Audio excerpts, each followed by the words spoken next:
Everybody, কেমন আছো? সকাল সকাল তোমাদের সঙ্গে চলে এসেছি আজকে একটা নতুন ব্লগ নিয়ে। তো আজকে হচ্ছে এখানটায় পটল, তো অনেকেই পটল খেতে চায় না, তো আমরাও খেতে চাই না। যাই হোক, একটা নতুন রেসিপি আমি আজকে দেখেছি, তো ভালো লাগলো, ভাবলাম বানিয়ে খাবো। তো তোমাদের কাছে শেয়ার করছি কিভাবে রেসিপিটা করবে, সেটা তোমরা আমার সঙ্গে থাকো পুরো। মানে ভিডিওটা দেখতে হবে একদমই, মানে কোনো রকম বাদ দেওয়া যাবে না, তাহলে ভুল হয়ে যাবে। প্রথম থেকে দেখতে থাকো কেমন করে করছি। তো রেসিপিটা রাখার জন্য প্রথমে পটলগুলোকে আমি কেটে নিয়েছি। এখানে আছে পটল, যে আমরা মানে উপরের ইটাকে ফেলে দেই, মানে যেটা বাকলা হয় বা চুচা হয় বলে, আমি জানি না কি বলো তোমরা, সেটা আমরা এটা খোসাটাকে ভালো করে ধুয়ে নিয়েছি। ভেতরের থেকে পটলের যে বিচিটা আছে সেটাকে ভালো করে ধুয়ে নিয়েছি।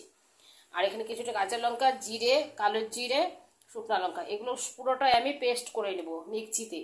তো কিভাবে বানাচ্ছি দেখতে থাকো, সঙ্গে থেকো। ভিডিওটা ভালো লাগলে একটা লাইক সাবস্ক্রাইব অবশ্যই করে দেবে। তো দেখতে থাকো সঙ্গে। তো আমি এখানে সব একে একে দিচ্ছি, তোমরা দেখো কি করে দিচ্ছি। প্রথমে এই খোসাগুলোকে দিয়ে দিচ্ছি, সবগুলোকে দিয়ে দিলাম। তারপর হচ্ছে এই শুকনো লঙ্কাটা দিয়ে দিব, কাঁচা লঙ্কা দুটো দিয়ে দিলাম, কাঁচা লঙ্কা জাস্ট একটু জিরে জিরে দিয়ে দিলাম, একটু কালো জিরে দিয়ে দিলাম। এবার এখানে কিছুটা দেব পোস্ত, পোস্তটা দিয়ে দিলাম, অনেকটা পোস্ত দিতে হবে। এবার এটাকে পুরোটা আমি পেস্ট করে নিচ্ছি, ঠিক আছে?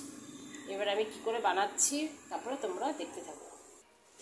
এবার আমি সেই পটলের যে রেসিপিটা করবো, সেই জন্য তেল দিয়েছি কড়াইয়ের মধ্যে। কড়াইয়ের মধ্যে আমার তেলটা দেওয়া হয়ে গেছে। এবার গ্যাসটাকে আমি জ্বলিয়ে দিয়েছি।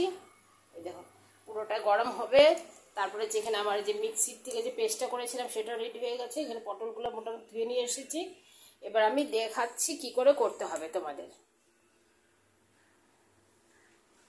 প্রথমে আমি কিছুটা কালো জিরা দিয়ে দিলাম, কিছুটা কালো জিরা দিয়ে দিলাম। তারপরে হচ্ছে এখানে পটলগুলোকে দিয়ে দিলাম, পুরো পটলগুলোকে দিয়ে দিলাম।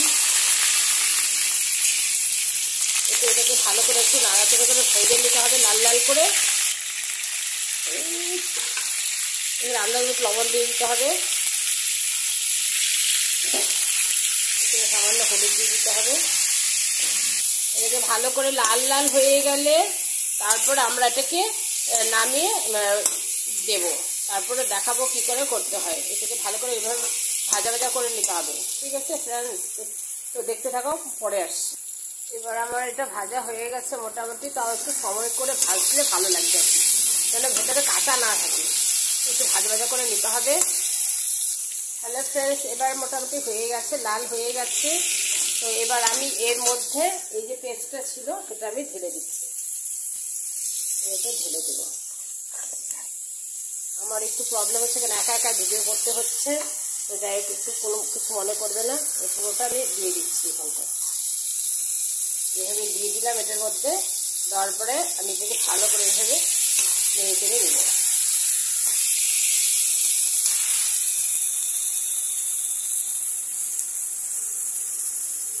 তারপরে এখানে দুটো গোটা কাঁচা লঙ্কা দিয়ে দিব।